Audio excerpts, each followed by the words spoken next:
अगर जिस स्टेट में हमारे रिप्रेजेंटेटिव ही एजुकेटेड नहीं हो, क्या दूसरों को क्या ही ये लोग पढ़ेंगे, माफिया प्रवृत्ति को आगे बढ़ाएंगे। लेकिन मैं खुशी के मारे खाना नहीं आज खाई कि मैं पहले उनको देखूंगी, उनसे मिलूंगी, उनकी बातें को सुनूंगी, तभी मैं कुछ करूंगी। दिलोदान से धन्यवाद। भैया को वोट दीजिए, उसके लिए बहुत बहुत धन्यवाद। जिंदाबाद जिंदाबाद।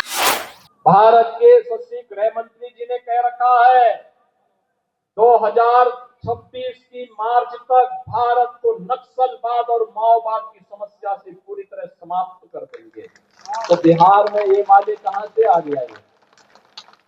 ये माओवादियों को पनपने मत दीजिए, किसी भी अराजकता को आगे बढ़ने मत दीजिए। ये लोग पढ़ेंगे, माफिया प्रवृत्ति को आगे बढ़ाएंगे, अराजकता पैदा करेंगे, अव्यवस्था पैदा करेंगे, हर एक व्यक्ति के सामने सुरक्षा का संकट खड़ा कर देंगे। कतई नहीं आने देना है। गुमराह करने वाले लोगों से सावधान होइए, नक्कालों से सावधान, और देश के खिलाफ गद्दारी करने वालों से भी सावधान। केवल एक ही हमारा धर्म है, वह है राष्ट्र धर्म, और राष्ट्र धर्म के लिए एनडीए एकमात्र माध्यम है वहां पहुंचने का, उस सेवा को माध्यम बनाने का। और इसके लिए संजीव चौरसिया जी को भारतीय जनता पार्टी और एनडीए ने अपना आशीर्वाद देकर के आपके पास भेजा है। आपका आशीर्वाद मिलेगा ना? सभी लोगों का आशीर्वाद मिलेगा ना? एक बार दोनों हाथ ला करके आशीर्वाद दीजिए, दोनों हाथ ला करके मेरे साथ बोलेंगे, दोनों हाथ ला करके भारत माता की जय, भारत माता की जय, भारत माता की वंदे वंदे वंदे, जय श्री राम, जय जय श्री राम। जैसे कि आज आप देख सकते हैं, योगी जी के आने के बाद दीघा विधानसभा की यहाँ जो माहौल है, माहौल बड़ा भगवामय हो चुका है। दीघा से जो प्रत्याशी है संजीव चौरसिया, हम उनसे बात करेंगे कि आज योगी जी के आने के बाद उनको कैसा लग रहा है। आज योगी जी आपके लिए यहाँ आए, आपको क्या लग रहा है? आज जनसभा के बाद यहाँ का माहौल कैसा है? मैं धन्यवाद देता हूँ माननीय यशस्वी प्रधानमंत्री उत्तर प्रदेश का, उनका स्नेह सदा मिलता है। उत्तर प्रदेश के सब प्रभारी की भूमिका में भी रहा। आज 224 सेक्रेटरी भी कहा कि उत्तर प्रदेश से जिस प्रकार के सब प्रकार से समाधान हुआ है, आज बिहार में भी उसी प्रकार से समाधान होगा। और 181 करोड़ का नाला हो, लगभग 100 करोड़ का बाबा चौक का हो, सब समाधान के दृष्टिकोण से हमने हल निकाला है। और माननीय मुख्यमंत्री जी को भी ध्यान आकृष्ट किया है। वास्तव में उनका सोच, और वे भी मानते हैं कि जाति पाति पे नहीं, एक समाधान के दृष्टि से हम आगे बढ़ाने का काम करें। आपको पता है कि इस समाधान में कहीं भी व्यवधान नहीं होगा। माननीय मुख्यमंत्री जी की जो सोच है, जो सनातन संस्कृति को उन्होंने आगे बढ़ाने का काम किया, भगवान राम की जिस प्रकार से स्थापना अयोध्या में हुआ, उसी प्रकार से सीता मैया का, तो माननीय फिर से माननीय मुख्यमंत्री योगी आदित्यनाथ जी को बहुत धन्यवाद देते हैं। दीघा विधानसभा अपना स्नेह उन्होंने देने का काम किया। आपके जैसा पढ़ा लिखा नेता बहुत कम मिलते हैं, ऐसे में आप अपने युवाओं को क्या कहेंगे? दीघा के युवाओं को क्या कहेंगे? दीघा का बहुत बड़ी युवा आबादी है, उनके रोजगार सृजन के लिए, उनका दृष्टिकोण से लिए मैंने सतत संघर्ष किया है।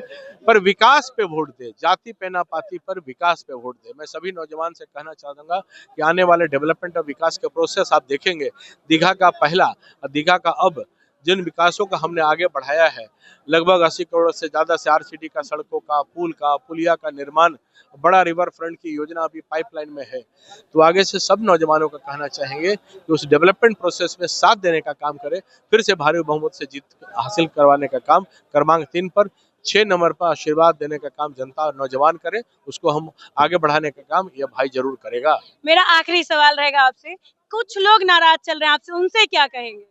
जो नाराज का प्रकार हमको तो ध्यान में नहीं आ रहा, अगर कुछ है तो उनसे कहना चाहेंगे कि जो भी है वो सब विकास और विश्वास के साथ आगे बढ़ाने का काम करें। माननीय नीतीश कुमार जी, माननीय प्रधानमंत्री नरेंद्र मोदी जी जो विकास के काम को आगे बढ़ा है, उसी को लेकर हम भी आगे बढ़ा रहे हैं। केवल एक नैरेटिव सेट करने का जो प्रयास कर रहे हैं कि कभी कूड़ा कभी पानी दिखा दिखा के, जिनका जो काम है वो करने की योजना को अगर वो दृष्टिकोण दे, पर अलग अलग प्रकार से जो एक परसेप्शन बनाने का काम कर रहे हैं। जनता जानती है, दीघा की जनता जानती है कि अगर डेवलपमेंट प्रोसेस हुआ है, कोई किया है, तो संजीव चौरसिया ने किया है। तो वास्तव में वैसे तत्व को भी बताना चाहेंगे कि उनके सेवा के कार्यकाल समाज के कितने हैं, ये बता सकते हैं। मैं तो बचपन से समाज की सेवा में लगा हूँ, ये पूरा बिहार और पूरे दीघा की जनता जानती है। और जिस प्रकार से पढ़ाई के साथ लड़ाई किया, असिस्टेंट प्रोफेसर भी है, MBA मार्केटिंग भी है, PhD भी है, तो पढ़ाई के साथ समाज की लड़ाई किया, छात्र आंदोलन से लेकर सभी लड़ाई को हमने आगे बढ़ाया है। तो वास्तव में यह ध्यान देने की आवश्यकता है कि कौन कितना समाज के लिए करता है। चुनाव के समय आते हैं, अपना अपना ताली बजाते हैं, फिर अपने घर की ओर वापस लौट जाते हैं। नमस्कार, मैं दीप्तिका और आप देख रहे हैं 24 बिहार। यहाँ देख सकते हैं योगी जी के आने के बाद एक अलग माहौल है। महिलाएं बहुत खुश है, दीघा विधानसभा की महिलाएं काफी खुश हैं और उत्सुकता आप देख सकते हैं कितना है। हम इनसे बात करते हैं और जानते हैं कि आखिर अब दीघा का क्या रिजल्ट हो सकता है।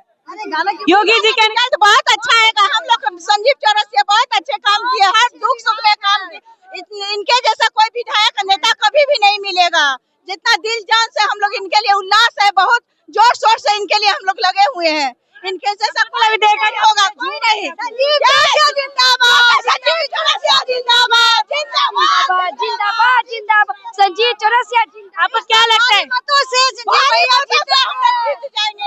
आपको क्या लगता है कि इस बार अगर संजीव चौरसिया जीतते तो आप क्या चाहते हैं, वो क्या काम और करें दीघा के लिए? वो बहुत काम करेंगे, हम लोग के लिए तो काम ही काम कर रहे हैं। आज तक क्या नहीं किए हम लोग के लिए, सब चीज तो उन्हीं रोड नाला सब कुछ देख रहे हैं, सब चीज तो बनवाए। सबसे पहली बात है औरत हम लोग अभी स्वतंत्र के जिंदाबाद जिंदाबाद बोल रहे हैं। अगर आपको सुनने के बाद उनको वोट मिलता तो आप क्या जनता से कहना चाहेंगे? जनता से कहेंगे कि इसको धन्यवाद, बहुत बहुत दिलोदान से धन्यवाद। को वोट दीजिए, उसके लिए बहुत बहुत धन्यवाद। जिंदाबाद, जिंदाबाद, जिंदाबाद, डॉक्टर संजीव चौरसिया जिंदाबाद। आपके पीछे एक महिला है जो कुछ कहना चाह रही है, मैं उनसे पूछूंगी ये बात कि आखिर संजीव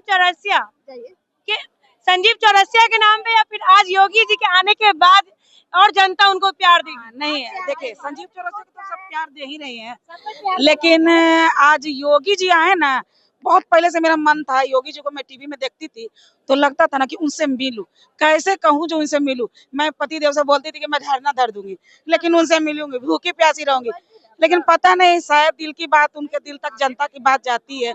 और योगी जी आज आए हैं तो मुझे बहुत खुशी हुआ, मैं बहुत एक्टिव हुई कि मैं सब खाना आज नहीं खाई हूँ, लेकिन उनसे हमको मिलना, सबको खिलाई हूँ, बर्तन धोई, लेकिन मैं खुशी के मारे खाना नहीं आज खाई कि मैं पहले उनको देखूंगी, उनसे मिलूंगी, उनकी बातें को सुनेंगी, तभी मैं कुछ करूंगी। जब मेरे पटना में हुआ, मेरे घर पे आए हैं, हम लोग को एक जाना होता, लेकिन मेरे घर पर आए और हम ना जाए उनके स्वागत में तो फिर बेकार है। आज योगी जी के ही आने से इतना उल्लास बहुत ज्यादा है। संजीव चौरसिया तो है ही, लेकिन वो जब आ गए ना, योगी जी के आने के बाद और ठप्पा लग गया, ठप्पा लग गया। अब तो नारा समझिए कि अब की बार मोदी सरकार, अब की बार और बार बार मोदी सरकार और योगी सरकार, इसके सिवा कुछ भी नहीं। बात करेंगे कि संजीव चौरसिया बहुत पढ़े लिखे नेता भी हैं, उन नेताओं में है जो कि काफी पढ़े लिखे नेता में गिनती आती है उनकी, तब क्या कहेंगे?